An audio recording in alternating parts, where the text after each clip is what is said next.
চাবলৈ আৰম্ভ কৰিছে অসম কাষ্ট ইউটিউব চেনেল আৰু দিবলৈ আৰম্ভ কৰিছে আজিৰ দিনটোৰ কেইবাটা গুৰুত্বপূৰ্ণ খবৰ আৰু এনেকুৱা ধৰণৰ খবৰসমূহ নিতৌ চাবলৈ মোৰ চেনেলটো ছাবস্ক্ৰাইব কৰি নটিফিকেশ্যন বেলটো অন কৰি দিব আৰু ভিডিঅ'টোত এটা লাইক কৰিবলৈ নাপাহৰিব।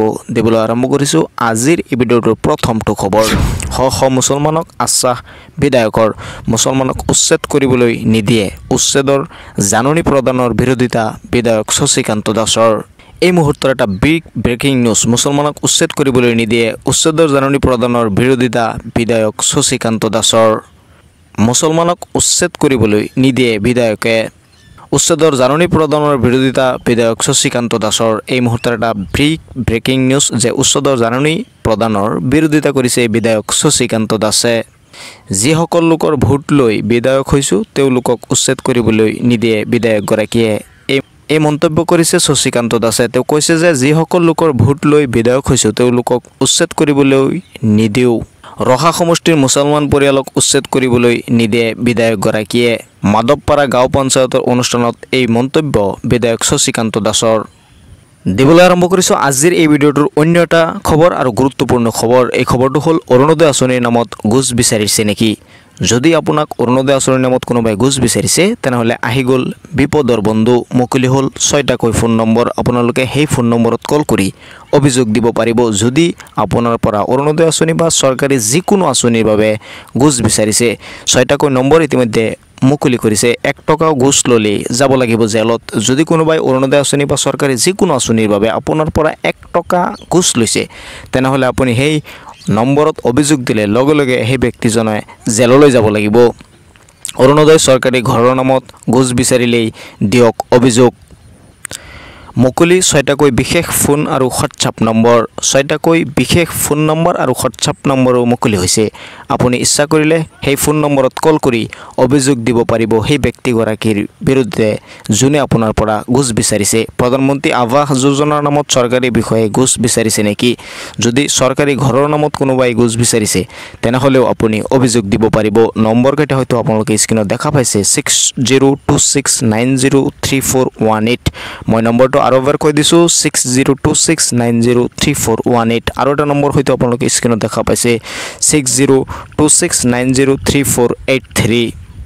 পৰৱৰ্তী খবৰসমূহ চাবলৈ মোৰ এই চেনেলটো ছাবস্ক্ৰাইব কৰি নটিফিকেশ্যন বেলটো অন কৰি দিব। যেতিয়াই মই পৰৱৰ্তী খবৰ আপলোড কৰোঁ আপোনালোকে অতি সহজতে মোৰ চেনেলত খবৰসমূহ চাব পাৰিব।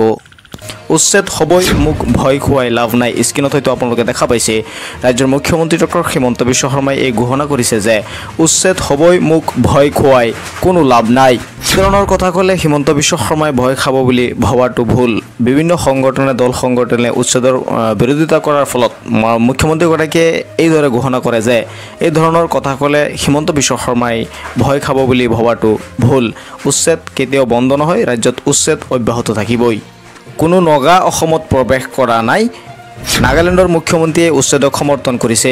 মুখ্যমন্ত্ৰীগৰাকীয়ে ক'ব বিচাৰিছে নাগালেণ্ডৰ মুখ্যমন্ত্ৰীয়ে অসমৰ উচ্ছেদক সমৰ্থন কৰিছে। নাগালেণ্ডৰ মুখ্যমন্ত্ৰীৰ সহযোগিতা অবিহনে উৰিয়ামগড়ৰ উচ্ছেদ সফল নহ'লহেঁতেন। নাগালেণ্ডৰ মুখ্যমন্ত্ৰীয়ে সহযোগিতা কৰাৰ বাবেই উৰিয়ামগড়ৰ উচ্ছেদ অভিযান সফল হৈছে বুলি মুখ্যমন্ত্ৰীগৰাকীয়ে ইতিমধ্যে ঘোষণা কৰিছে। স্ক্ৰীণত হয়তো আপোনালোকে দেখা পাইছে এই মুহূৰ্তৰ এটা বিগ ব্ৰেকিং নিউজ। নাগালেণ্ডৰ মুখ্যমন্ত্ৰীৰ সহযোগিতা অবিহনে উৰিয়ামগড়ৰ উচ্ছেদ সফল নহ'লহেঁতেন।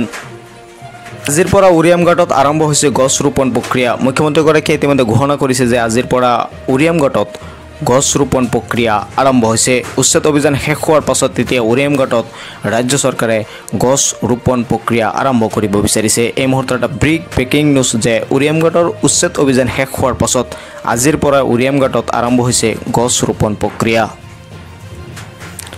ৰাজ্যত উচ্ছেদ অভিযান অব্যাহত থকাৰ সময়তেই AIDFৰ প্ৰাক্তন বিধায়কে এটা গুৰুত্বপূৰ্ণ মন্তব্য কৰিছে যে মুছলমান কৰ্মী য'ত আছে এসপ্তাহৰ কাৰণে কাম বন্ধ কৰি দিয়ক।